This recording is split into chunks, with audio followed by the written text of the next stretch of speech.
എവിടെകടി ഒരു വിവരമില്ല. അറിവ് പകർന്നു കൊടുക്കാനുള്ള ഒരു മൂഡിലാണ്. ഞാനൊരു ഓയിൽ പ്രഷർ ഗേജും ടെമ്പറേച്ചർ ഗേജും വെച്ചിരുന്നു. ഞാൻ സ്റ്റോറി ഇട്ടപ്പോൾ കുറെ മെസ്സേജുകൾ വന്നു. അപ്പൊ ഞാൻ ഓർത്തു അതിനെ കുറിച്ചൊന്ന് വിശദമായിട്ട് പറയാം. ഇതെന്തിനാന്ന് ചോദിച്ചു കഴിഞ്ഞാൽ അങ്ങനെ നിർബന്ധമുള്ള കാര്യമൊന്നുമില്ല. അത് എസ്പെഷ്യലി പഴയ വണ്ടികൾ കൊണ്ടു കിടക്കുന്നവർ, അല്ലെങ്കിൽ എൻജിൻ പണിത് ഉപയോഗിക്കുന്നവര്, നാളെ വണ്ടി എടുത്തു കഴിഞ്ഞാൽ പണി കിട്ടുമോ, ഓയിൽ പ്രഷർ ഓക്കെ ആണോ, അല്ലെങ്കിൽ അടുത്ത എഞ്ചിൻ പണിയാൻ വേണ്ട കാശ് ഒന്ന് സെറ്റ് ആക്കണം, ഇങ്ങനെയുള്ള കാര്യങ്ങൾക്ക് ഉപകാരപ്പെടും. നമ്മുടെ എഞ്ചിൻ കംപ്രഷൻ പോലെ തന്നെ, സിലിണ്ടറിനകത്തെ കംപ്രഷൻ പോലെ തന്നെ ഇമ്പോർട്ടൻ്റ് ആയിട്ടുള്ള ഒരു സാധനമാണ് എഞ്ചിൻ ഓയിൽ പ്രഷർ. അത് എഞ്ചിന്റെ ഹെൽത്ത്, അത് ഓയിൽ ലെവൽ കുറേ എവിടെയെങ്കിലും ലീക്ക് വരിക, അല്ലെങ്കിൽ എഞ്ചിൻ ക്രാങ്ക് ഷാഫ്റ്റ് ഇറങ്ങി പോവുക, അല്ലെങ്കിൽ പിക്കപ്പ് ട്യൂബിൽ എവിടെയെങ്കിലും ബ്ലോക്കോ സ്ലഡ്ജോ ഒക്കെ വരിക, ഇപ്പോഴൊക്കെ ഈ ഓയിൽ പ്രഷർ തന്നു പോകും. അപ്പോൾ നമുക്കത് കണ്ടെത്തി അതിനനുസരിച്ച് മൂവ് ചെയ്യാന്ന്.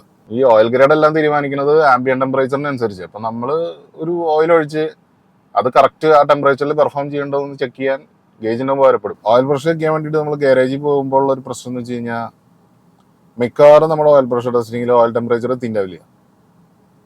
അത് ഓയിൽ തണുത്തിരിക്കുമ്പോൾ നമ്മൾ ചെക്ക് ചെയ്ത് നോക്കിയിട്ട് കാര്യമില്ല. കൂളൻ ടെമ്പറേച്ചർ, ഓപ്പറേറ്റിംഗ് ടെമ്പറേച്ചർ എത്തിയാലും, കൂളൻ ടെമ്പറേച്ചർ 100 ഡിഗ്രി സെൽഷ്യസ് എത്തിയാലും ചിലപ്പോൾ ഓയിൽ ടെമ്പറേച്ചർ 70 എത്തിണ്ടാവുള്ളൂ. ആ സമയത്ത് നമ്മൾ ഓയിൽ പ്രഷർ നോക്കിയിട്ട് കാര്യമൊന്നുമില്ല. ഐഡിൽ നല്ല പ്രഷർ കാണിക്കും, വിശ്വസിക്കില്ല. ഓയിൽ ടെമ്പറേച്ചർ ഒരു 85 എത്തണം മിനിമം. എന്നിട്ട് നമ്മൾ ഐഡിൽ പ്രഷർ നോക്കണം. ആണ് കറക്റ്റ് ഓയിൽ പ്രഷർ.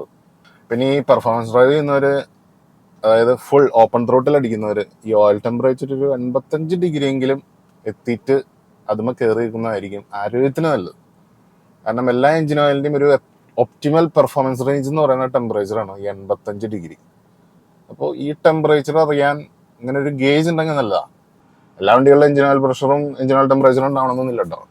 ചില ഒബിഡിയന്റ് കോംപ്ലയൻസിൽ ഉണ്ടാവും. ഇപ്പോൾ പ്രത്യേകിച്ച് അമേരിക്കൻ, യൂറോപ്യൻ വണ്ടികൾ നോക്കി കഴിഞ്ഞാൽ ഇത് രണ്ടും ഉണ്ടാവും. ബാക്കി വണ്ടികളിൽ ചിലപ്പോൾ ഉണ്ടാവണമെന്നില്ല. കാരണം അത് കോസ്റ്റ് എഫക്റ്റീവ് ആയിട്ട് വണ്ടി ഇറക്കാൻ വേണ്ടിയിട്ട് അവർ ചെയ്തിട്ടുള്ളതാണ്. പ്രഷർ സ്വിച്ച് മാത്രമേ ഉണ്ടാവുള്ളൂ വണ്ടികളിൽ, എസ്പെഷ്യലി ജപ്പാൻ വണ്ടികളിലൊക്കെ.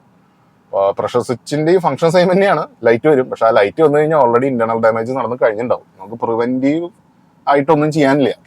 അപ്പൊ അതാണ് അതിന്റെ ഒരു ട്രേഡ് ഓഫ്. അപ്പോൾ ഇത്രയൊക്കെ ഉള്ളൂ. നിർബന്ധമുള്ള കാര്യമൊന്നുമില്ല. ആവശ്യമുള്ളവർ വെക്കുക. Thank you. വീണ്ടും കാണാം.